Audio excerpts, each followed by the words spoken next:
Welcome to Doon officers academy. आज जो हम टॉपिक करने वाले दैट इज प्रेपोजिशन, और इससे पहले हम ऑलरेडी बहुत सारे प्रेपोजिशन कवर कर चुके हैं, तो in case you have missed out that video do refer to that. Before starting मैं एक बार आप सबको वापस याद दिलाना चाहूंगी that we are starting our offline batches from every Monday. हर मंडे एक फ्रेश बैच स्टार्ट हो रहा है जिसमें आपके जो भी एग्जामिनेशन है डिफेंस से रिलेटेड, जैसे कि RAMC हो गया या RMS हो गया, FCAT, CDS, NDS, सैनिक स्कूल, इन सब के लिए हम आपको प्रिपेयर करेंगे। रजिस्ट्रेशन के लिए नंबर जो है वो स्क्रीन पे दिए गए हैं। For further details you can refer to the description box. तो शुरू करते हैं आज का टॉपिक दैट इज प्रेपोजिशन। अब प्रेपोजिशन हम ऑलरेडी कवर कर चुके हैं, जिसमें हमने क्या पढ़ा था कि प्रेपोजिशन होते क्या है ना। हमने डेफिनेशन पढ़ी थी और बहुत सारे प्रेपोजिशन हम ऑलरेडी कवर कर चुके हैं। कहाँ पे आप यूज करोगे, कब यूज करना है आपको, तो वही चीज हम कंटिन्यू करने वाले हैं। The first type that we will be learning today is between and among.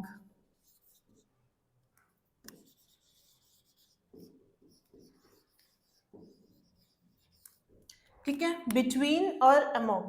और ये वाले सेंटेंस, ये वाले जो आपके प्रेपोजिशन है ना, उससे बहुत बार ऐसे सेंटेंस आए हैं जिसमें आपको या तो फिल इन द ब्लैंक्स या टाइप के क्वेश्चंस होंगे या फिर आपके क्या होंगे, एरर डिटेक्शन के। ये बहुत बार पूछा गया है। अब बिटवीन का इस्तेमाल आप कब करोगे? बिटवीन आप तब यूज करते हो जब आप दो चीजों के बारे में या फिर दो पर्सन के बारे में बात कर रहे हो। ठीक है, दो लोगों के बीच में जब बात हो रही है, या फिर when we are referring to two thing और पर्सन, तब हम क्या यूज करेंगे? बिटवीन।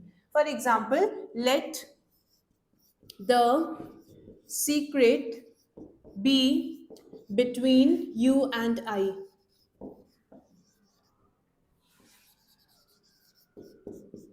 भाई हमारे बीच ये जो भी सीक्रेट है वो हम दोनों के बीच में रहे, राइट? तो यहाँ पे मैं आपको क्या बोल रही हूँ, बिटवीन हम कब यूज करेंगे? When we are talking things between two people. जब सिर्फ दो लोगों के बारे में या दो चीजों के बारे में बात हो रही है, तब आप इस्तेमाल करते हो बिटवीन प्रेपोजिशन का। और अमोंग फिर आप कब इस्तेमाल करोगे? अमोंग का इस्तेमाल हम तब करते हैं when we are referring to more than two people. ठीक है, जब दो से ज्यादा लोगों के बारे में बात हो रही है, when we are referring to more than two people या फिर two person or thing, right? जब दो लोगों से ज्यादा या फिर दो चीजों से ज्यादा के बारे में बात की जा रही है, तब आप जिस प्रेपोजिशन का इस्तेमाल करोगे वो क्या है? That is among. इतना क्लियर है? Example, we must not fight among one another। अब इससे पहले भी हमने वन अनदर और ईच अदर का ऑलरेडी डिफरेंस कवर कर चुका है, इसीलिए आपको हर बार बोला जाता है कि in whenever you are referring to new session, तो उसके पहले वाली जो भी चीजें कवर हो चुकी है वो एक बार आप वीडियो देखिए, राइट? क्योंकि बहुत सारी चीजें ऐसी है जो उसमें ऑलरेडी कवर हो जाती है। तो अमोंग आप कब इस्तेमाल करोगे? जब दो से ज्यादा चीजों के बारे में या दो से ज्यादा लोगों के बारे में बात की जा रही है। बिटवीन जब दो चीजों के बारे में या फिर दो लोगों के बारे में बात की जा रही है। इतना क्लियर है? अब जो दूसरा प्रपोजिशन हम पढ़ने वाले हैं that is ago and before. आप अगो का इस्तेमाल कब करोगे और बिफोर का इस्तेमाल कब करोगे?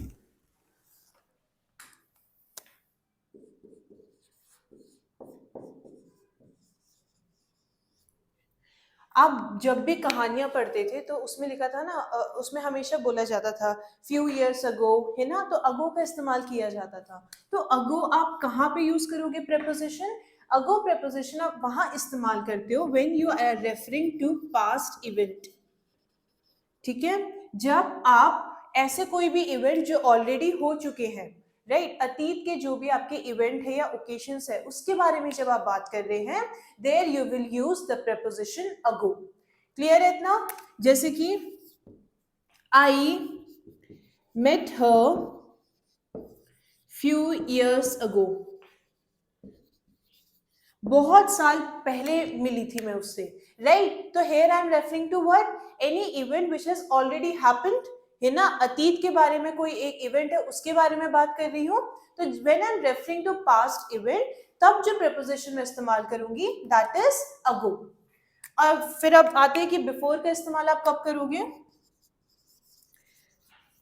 बिफोर का इस्तेमाल तब किया जाता है जब आप दो इवेंट के बारे में बात कर रहे हो, when you are referring to two events. मतलब जब दो इवेंट के बारे में बात कर रहे हो तब आपको when you have to tell the sequence, आपको जब सीक्वेंस के बारे में बताना है तो सीक्वेंस कैसे बताओगे, एक पहले हुआ होगा एक बाद में हुआ होगा। तो जब आपको दो इवेंट के बारे में बात कर रहे हो आप, तब आप बिफोर का इस्तेमाल करोगे। जैसे कि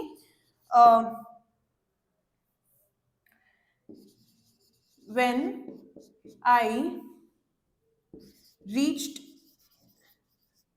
या फिर I reached the station before the train arrived. Now if you will look at this sentence, यहाँ पे दो इवेंट के बारे में बात की जा रही है और हम क्या बोल रहे हैं कि बिफोर का इस्तेमाल हम तब करेंगे जब आपके दो इवेंट हो रहे हैं, ठीक है। तो पहला if you will look at the sequence, I reach the station, मैं ऑलरेडी स्टेशन पहुंच चुका हूं। किससे पहले, कि इससे पहले कि ट्रेन आती है उससे पहले मैं स्टेशन पहुंच चुका हूं, यही तो बोला जा रहा है स्टेटमेंट में। तो यहाँ पे दो इवेंट के बारे में बात की जा रही है और हमें क्या बताना है कि एक इवेंट ऑलरेडी हो चुका है, ठीक है। आप जो the one who is telling you this statement वो क्या बोल रहा है कि मैं स्टेशन ऑलरेडी पहुंच चुका था, यही तो बोल रहे हैं, लेकिन in reference to another event कि इससे पहले कि ट्रेन पहुंचे मैं क्या था, वहां पे स्टेशन पहुंच चुका था। तो दो इवेंट चल रहे हैं यहाँ पे। लेकिन अगर आप फर्स्ट स्टेटमेंट में देखोगे वहां पे कोई पास्ट इवेंट की तो बात कर रहे हैं हम, लेकिन उसमें ऐसा नहीं है कि एक इवेंट ऑलरेडी हो चुका है ना। तो जब आपको सिर्फ और सिर्फ पास्ट इवेंट के बारे में बोलना है there you will use the preposition ago. लेकिन जब दो इवेंट के बारे में आपको बताना है and then you have to and also you have to tell the sequence of something, तब आप बिफोर का इस्तेमाल करोगे। ऑलराइट,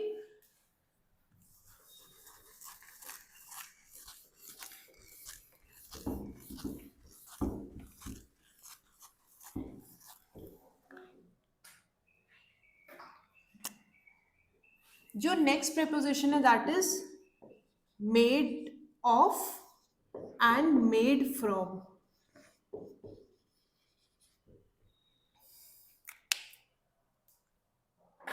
नेक्स्ट जो आपका प्रीपोजिशन है मेड ऑफ और मेड फ्रॉम, ठीक है। अब देखो दोनों का मतलब क्या है, लगभग सिमिलर है, लेकिन आप किस रेफरेंस में इसको यूज कर रहे हो, जो आपका स्टेटमेंट है उसका मतलब क्या निकल के आ रहा है, डिपेंडिंग ऑन दैट आप मेड ऑफ या फिर आप मेड फ्रॉम का इस्तेमाल यूज करते हो, ठीक है। अब जैसे कि एक चीज याद रखिएगा इन दोनों प्रीपोजिशन के साथ, जब there is a change in the shape, ठीक है, फिजिकल,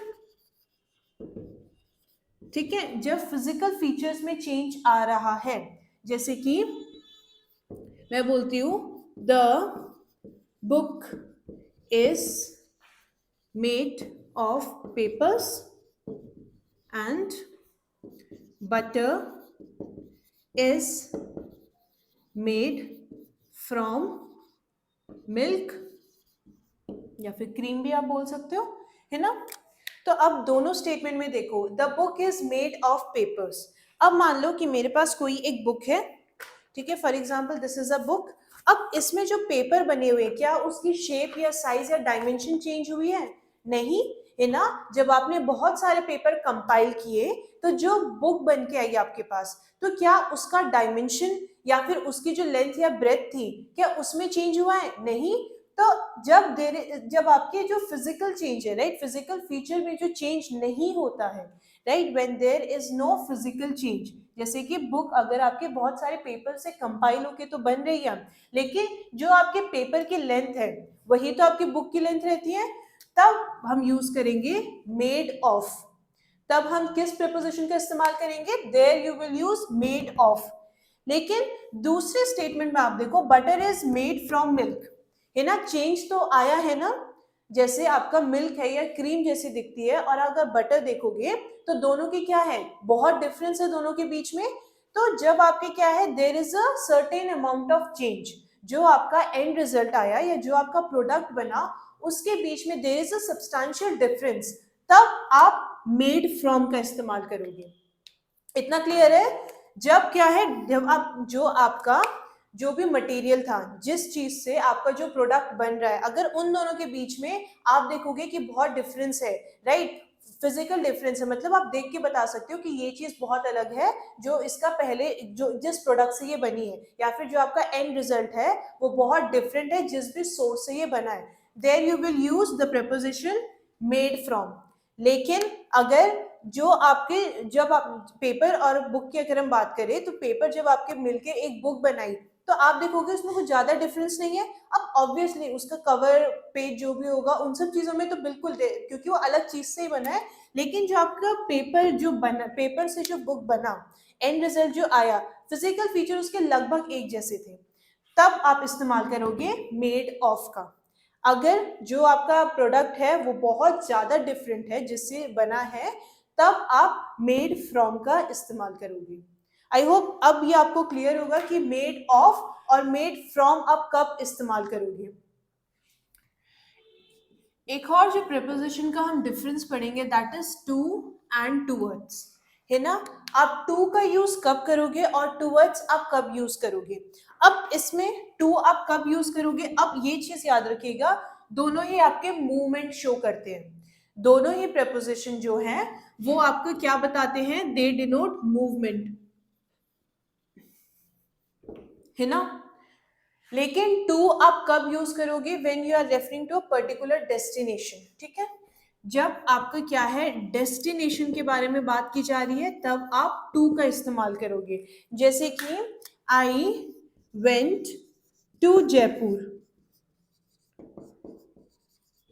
यहाँ पे क्या हो रहा है, टू के साथ, टू के बाद मैंने क्या यूज किया, I have use Jaipur. Jaipur क्या है, एक डेस्टिनेशन है, एक जगह का नाम है। लेकिन जब मैं स्पेसिफिक डायरेक्शन की बात कर रही हूँ, किसकी, मैं स्पेसिफिक डायरेक्शन की बात कर रही हूँ, तब मैं किसका इस्तेमाल करूंगी, there I will use the preposition towards. कई बार जब आप गूगल मैप के यूज कर रहे होते हो and you are using Google map to navigate the route, तो आप देखोगे उसमें ना टूवर्ड्स का यूज बहुत होता है, टूवर्ड्स योर लेफ्ट और टूवर्ड्स राइट, है ना। जब भी आपको टर्न लेना है या कोई भी वो डेस्टिनेशन जो है, जो भी रूट बता रही है, नेविगेट जब भी कर रहे हैं, तो उसमें टूवर्ड्स का इस्तेमाल करते हैं। क्यों, क्योंकि एक स्पेसिफिक डायरेक्शन आपको बताई जा रही है, आपको किस जगह पे टर्न लेना है या फिर आपकी डेस्टिनेशन जो होगी वो किस साइड पे होगी। तो when you are referring to specific direction, जैसे कि towards your left, my house is located towards our school.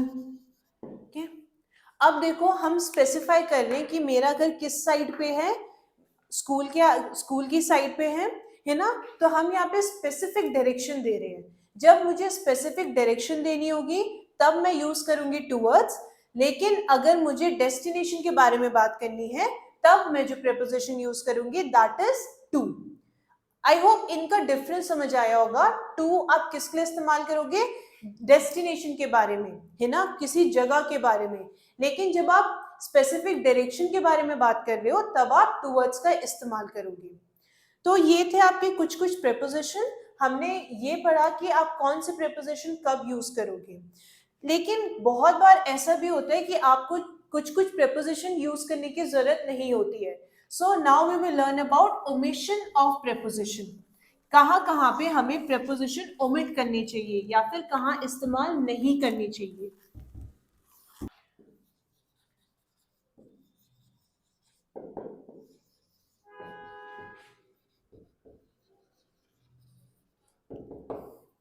कहाँ पे आपको प्रीपोजिशन ओमिट करने की जरूरत है, मतलब कहाँ पे आप प्रीपोजिशन इस्तेमाल नहीं करोगे।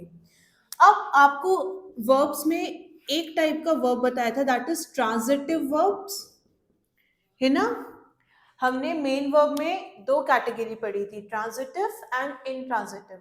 इसलिए स्टूडेंट्स आपको बार बार बोला जाता है कि इससे पहले जो ऑलरेडी हम कवर कर चुके हैं, एक बार आप वो वीडियो देख के आइए, क्योंकि उसमें बहुत सारी चीजें ऑलरेडी कवर्ड हैं। तो हम ये मान के चलते हैं क्योंकि आप ऑलरेडी वो देख चुके हैं, so you are aware of those term. ठीक है, just a quick reminder, transitive verbs ऐसे वर्ब्स जो अपना मतलब ट्रांसफर करते हैं टू द ऑब्जेक्ट। ठीक है, जैसे कि शी रीड्स व्हाट, न्यूज़पेपर, है ना।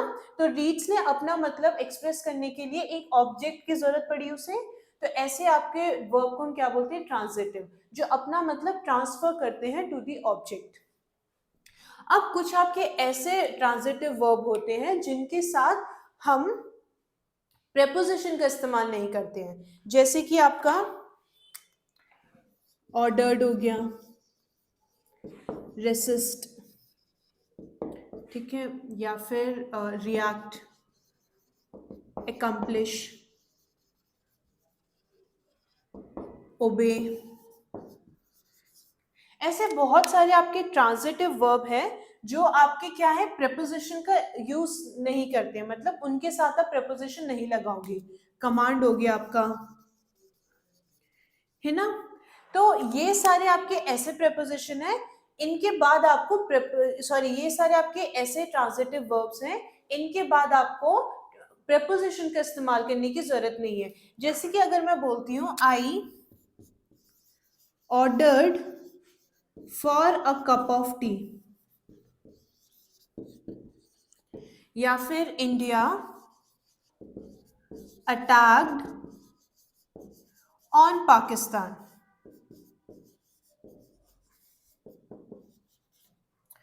अब देखो, आई ऑर्डर्ड क्या है, it is a transitive verb. I ordered, क्या ऑर्डर किया आपने, है ना।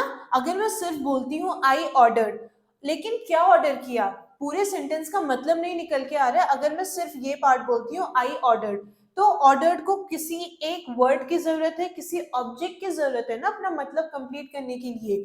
तो I ordered for a cup of T. अभी रूल क्या बोल रहा है आपका कि आप कहाँ पे प्रेपोजिशन ओमिट करेंगे या कहाँ पे प्रेपोजिशन नहीं लगाएंगे, ऐसे ट्रांजिटिव वर्ब्स। ठीक है, उसमें से एक है आपका ऑर्डर्ड, तो यहाँ पे आपको फॉर यूज करने की जरूरत ही नहीं थी। I ordered a cup of T. ठीक है, तो रूल क्या बोलता है, कुछ ट्रांजिटिव वर्ब्स अपने साथ प्रेपोजिशन का यूज नहीं करते हैं, जिसमें से एक हमने क्या बोला, ordered. Similarly if you will look at the next example, India attacked on Pakistan. Attack क्या है, it is a transitive verb. Attack किया, लेकिन किस पे किया, है ना, इंडिया। अगर मैं सिर्फ ये बोल रही हूँ इंडिया अटैक्ड, पूरा सेंटेंस कंप्लीट ही नहीं हुआ है, उसको एक ऑब्जेक्ट की जरूरत है ना। तो इंडिया अटैक्ड पाकिस्तान, ठीक है, यहां पे भी अगेन ऑन प्रेपोजिशन की हमें कोई जरूरत थी ही नहीं। आई होप अब समझ आया होगा आपको कि कुछ ट्रांजिटिव वर्ब्स ऐसे हैं जो अपने साथ प्रेपोजिशन नहीं लेते हैं। और ये आपके कौन कौन से हो गए, ऑर्डर्ड हो गया, रेसिस्ट हो गया, रिलाई हो गया, या फिर अटैक्ड हो गया। ये कुछ कुछ ऐसे ट्रांजिटिव वर्ब्स हैं जो अपने साथ प्रेपोजिशन नहीं यूज करेंगे। इसके बाद एक और चीज जो आपको पता होनी चाहिए, again this is under the omission of preposition. ठीक है, आपके बहुत सारे ऐसे वर्ड हैं जो आपको क्या बताएंगे, कमांड बताएंगे, या फिर आपको रिक्वेस्ट बताएंगे। ठीक है, कुछ आपके ऐसे वर्ड हैं जो क्या बता रहे हैं आपको, कमांड बताते हैं, रिक्वेस्ट बताते हैं, या फिर एडवाइस बता रहे हैं। अगेन ऐसे जो भी वर्ड हैं, ऐसे जो भी वर्ड हैं जो क्या बता रहे हैं, या तो दे आर टेलिंग, वो कमांड जिनका मतलब क्या हो रहा है, या फिर जिनका जो मतलब निकल के आ रहा है वो क्या है, या तो कमांड है, रिक्वेस्ट है, या फिर एडवाइस है। वो अपने साथ अगेन प्रेपोजिशन नहीं लेते हैं। क्या बोल रहे हैं हम, ऐसे कोई भी word which refers to command और रिक्वेस्ट और एडवाइस, वो अपने साथ प्रेपोजिशन का इस्तेमाल नहीं करते हैं। They do not take preposition with them. जैसे कि ऑर्डर, अर्ज, ठीक है, request itself is a word, है ना। कुछ कुछ ऐसे वर्ड हैं जब आप इनका यूज करोगे तो इनके बाद आप क्या प्रेपोजिशन नहीं लगाओगे। क्या बोला जा रहा है कि ऐसे वर्ड जो आपको या तो कमांड बता रहा है, रिक्वेस्ट बता रहा है या एडवाइस बता रहा है, वो अगर आप ऐसे वर्ड लिख रहे हो तो उनके बाद आप प्रेपोजिशन का इस्तेमाल नहीं करोगे। जैसे कि I advised her to wait for the reply. अब एडवाइस्ड यहाँ पे क्या बता रहा है ना, एडवाइस्ड। तो आप ये नहीं बोलोगे I advise to her to wait for the reply, you will simply say I advised her. Clear है इतना? एक और एग्जांपल, आई और ही reminded me about the project। अब आप ये नहीं बोलोगे he reminded to me, simply he reminded। Clear है? सो these were some of the preposition, है ना। लगभग हमने सारे प्रेपोजिशन कवर किए हैं, उसका यूज भी हमने कहाँ कहाँ पे आप यूज करोगे उन सारे प्रेपोजिशन का, डिफरेंस क्या होता है, ये सब हम अब कवर कर चुके हैं। इसके साथ हमने ये भी पढ़ा कि कौन कौन से ऐसे वर्ड हैं जिनके साथ आप प्रेपोजिशन नहीं लगाओगे, कौन से ऐसे वर्ड हैं जिनके साथ आप प्रेपोजिशन नहीं लगाओगे। इससे पहले हमने क्या पढ़े, ट्रांजिटिव वर्ब्स, ऐसे ट्रांजिटिव वर्ब्स जो अपने साथ प्रेपोजिशन नहीं लेते हैं, प्लस ऐसे कोई भी वर्ड जैसे जो आपको क्या बता रहा है, कमांड बता रहे या फिर एडवाइस बता रहा है, ऐसे भी वर्ड्स अपने साथ प्रेपोजिशन नहीं लेते हैं। Now that we have completed the explanation of preposition, we will do certain questions that is related to preposition। ये क्वेश्चंस जो भी कराए जा रहे हैं, do solve them, क्योंकि लगभग इसी लाइन में आपके RAMC के लिए क्वेश्चंस आते हैं। तो एक बार आपने ये प्रैक्टिस कर ली है तो क्या होता है कि आपके प्रैक्टिस जितनी ज्यादा करोगे उतनी ज्यादा आपके चांसेस बढ़ जाते हैं टू स्कोर वेल। तो अब करते हैं कुछ क्वेश्चंस हम।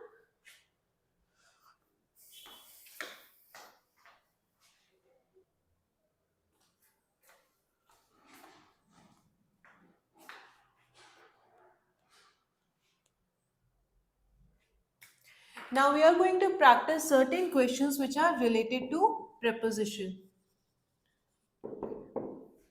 जो भी आपके क्वेश्चन करवाए जा रहे हैं, pause the video, try to answer it yourself. उसके बाद जो भी एक्सप्लेनेशन किया जा रहा है आंसर का वो आप देखिए, ठीक है। पर एटलीस्ट एक बार खुद ट्राई कीजिए जो क्वेश्चन है उसको आंसर करने का। Now the first question is, Ram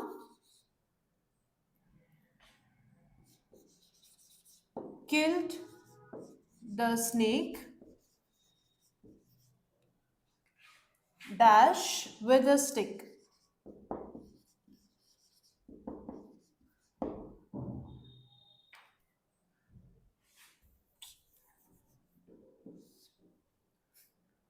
Ram killed the snake dash a stick, ठीक है।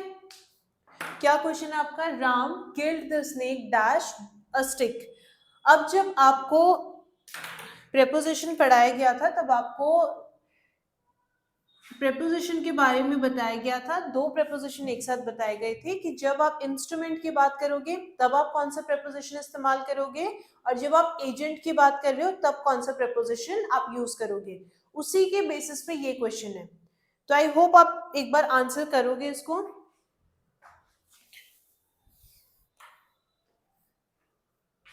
अच्छा, स्टिक क्या है? इट इज अ इंस्ट्रूमेंट, है ना, इंस्ट्रूमेंट ही तो है। और हमने क्या पढ़ा था, जब हम इंस्ट्रूमेंट की बात करेंगे we will use the preposition with, जब हम एजेंट की बात करेंगे तब हम बाय का इस्तेमाल करेंगे। तो करेक्ट आंसर क्या है, Ram killed the snake with a stick. Next question is, he leaves Alwar. ये भी ऑलरेडी कवर करा चुके हैं। जब हम क्या कर रहे हैं, छोटे जगहों के बारे में बात कर रहे हैं, सिटी की बात कर रहे हैं या फिर स्टेट की बात कर रहे हैं, कंट्री की बात कर रहे हैं, तब कौन सा प्रेपोजिशन आप इस्तेमाल करोगे। He leaves dash Alwar, he leaves eight Alwar, है ना। छोटी जगहों की जब हम बात करेंगे हम एट बोलेंगे। इन, जैसे कि मैं बोलती हूँ ही लीव्स एट अलवर इन राजस्थान, है ना। इन क्या है, बड़ा स्टेट है, तो therefore I will use in Rajasthan but at Alwar. इसके बाद है his car ran a dog,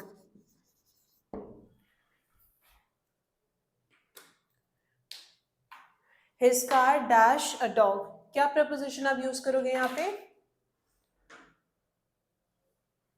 his car ran over a dog, है ना।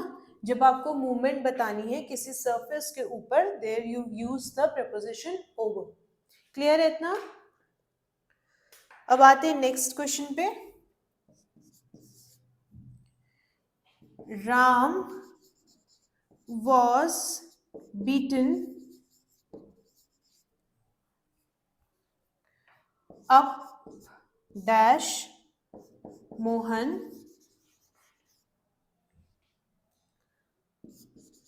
for no reason. Ram was beaten up dash Mohan for no reason. अब इसमें क्या बताया जा रहा है आपको, एजेंट के बारे में, किसने किसको मारा? मोहन ने राम को मारा, भाई फॉर एब्सोल्युटली नो रीजन। तो क्या आना चाहिए यहाँ पे? बाय आना चाहिए। अभी तो हमने विद के साथ यही पढ़ा, इंस्ट्रूमेंट की बात हो रही है तो विद, एजेंट की बात हो रही है तो आप क्या प्रपोजिशन यूज करोगे? बाय का।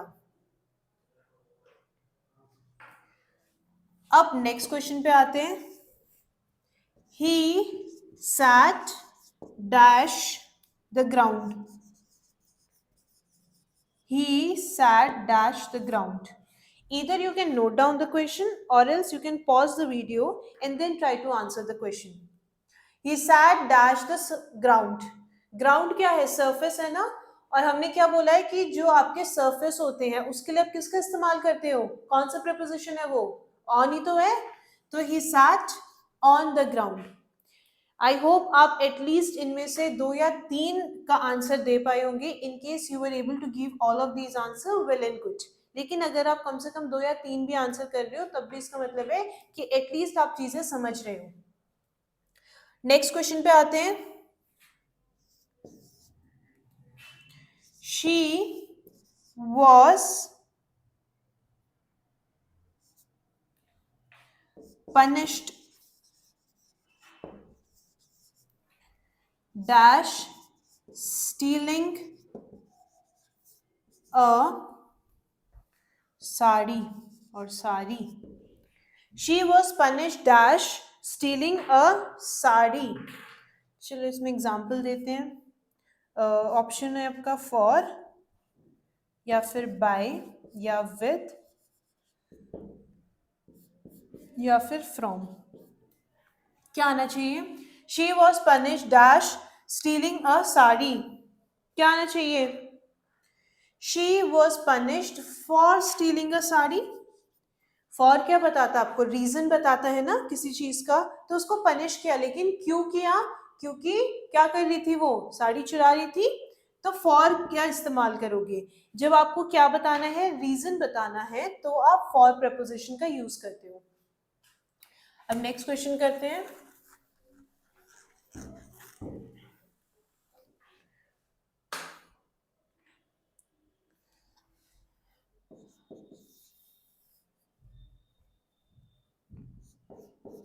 The box belonged dash the landlord. The box belonged dash the landlord. Of, with, to या for. The box belonged dash the landlord. क्या आना चाहिए यहाँ पे?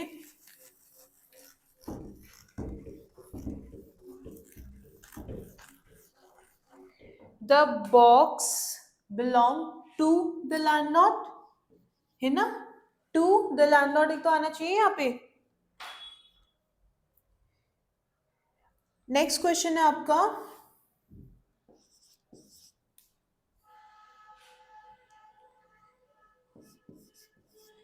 he is envious dash his brother's success। he is envious, envious का मतलब होता है someone who is jealous, है ना, ठीक है। he is envious dash his brother's success।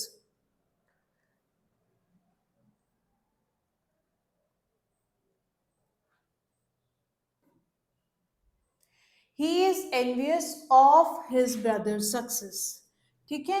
आप ऑफ प्रीपोजिशन का इस्तेमाल कब करते हो, जब आपको ऑब्जेक्ट का, जो भी ऑब्जेक्ट है उसका नाउन के साथ क्या रिलेशन है, ठीक है। तो when someone or something belongs to,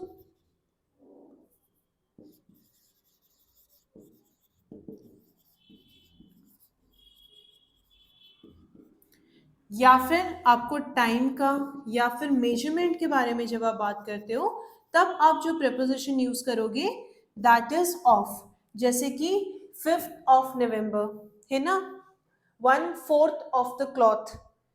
तो जब आप टाइम या मेजरमेंट के बारे में बात कर रहे हो, या फिर आपको क्या बताना है, कोई चीज किसी चीज को, या फिर समवन और समथिंग किसी पर्सन को या किसी चीज को बिलोंग करती है, there you will use of, ठीक है। तो यहाँ पे क्या आना चाहिए, he is envious of his brother success, है ना। ऑब्जेक्ट क्या कर रहा है कि नाउन का रिलेशन बता रही है यहाँ पे कि भाई उसको किससे जलन है, अपने भाई की सक्सेस से, भाई से नहीं, भाई की सक्सेस से। इतना क्लियर है।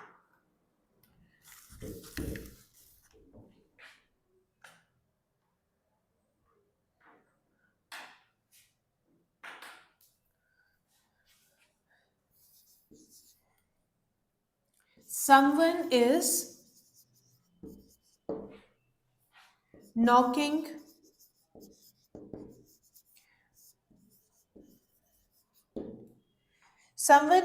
knocking dash door, someone is knocking dash door, क्या आना चाहिए यहाँ पे,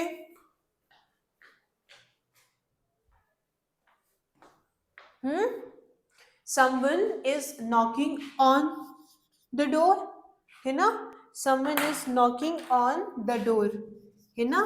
दरवाजा क्या है, सरफेस के ऊपर ही तो आप नॉक करोगे, तो प्रेपोजिशन कौन सा यूज होगा यहाँ पे, ऑन का। क्लियर है इतना।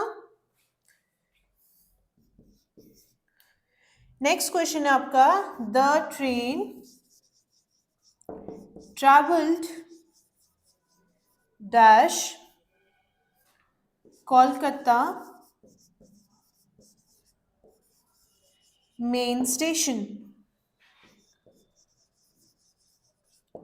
ये हमने अभी किया है ना, तो आई होप ये वाला तो आप आंसर करोगे। The train travel dash Kolkata main station, क्या होगा यहाँ पे। अच्छा, अभी हमने टू एंड टूवर्ड्स पढ़ा था ना, to when we are referring to any destination, towards क्या बताएगा आपको, स्पेसिफिक डायरेक्शन। डेस्टिनेशन बता रहा है ना कोलकाता स्टेशन, तो यहाँ पे क्या आना चाहिए, the train travel to Kolkata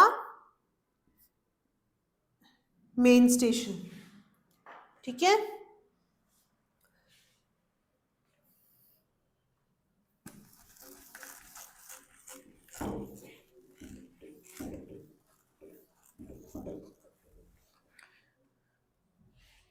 एक और क्वेश्चन है,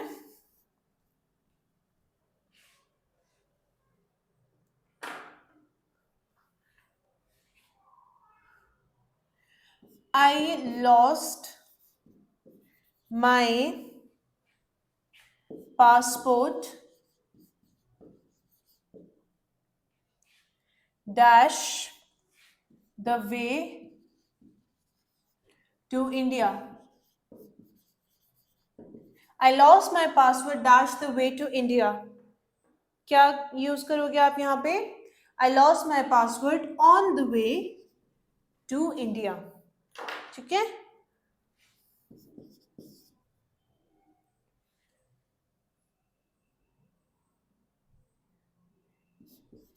He is dash the black list of many casinos. He is dash the blacklist of many casinos. क्या आएगा यहाँ पे? He is on the blacklist of many casinos. And with that, we have come to an end of preposition. यहाँ पे हमने बहुत सारे preposition कहाँ पे use करोगे वो पढ़ा. And also we have tried to solve certain questions related to preposition. तो इन केस अगर आप if you are able to give all the answers well and good, but in case आप कुछ जगह ऐसी है जहाँ पे आप आंसर नहीं कर पाए या गलत आंसर है, तो try to revise the preposition. एक बार वीडियो आप वापस देखिए. कोई भी क्वेरी है, कुछ डाउट होते हैं, you can put that on the comment section as well. Before leaving, I would like to remind you that we are starting our offline batches on every Monday. एक फ्रेश बैच स्टार्ट हो रहा है जहाँ पे जो भी आपके defence examination है, whether it is RAMC, RMS, सैनिक स्कूल, NDA, FCAT, CDS, इन सब के लिए हम आपको प्रिपेयर करवाएंगे. क्योंकि सीट्स लिमिटेड है, इसीलिए enrol yourself as soon as possible. Enrolment के लिए रजिस्ट्रेशन नंबर जो है that is given on the screen. Feel free to contact us in case of any query. Further details आपको डिस्क्रिप्शन बॉक्स में मिल जाएगी. So thank you everyone and have a good day to you all.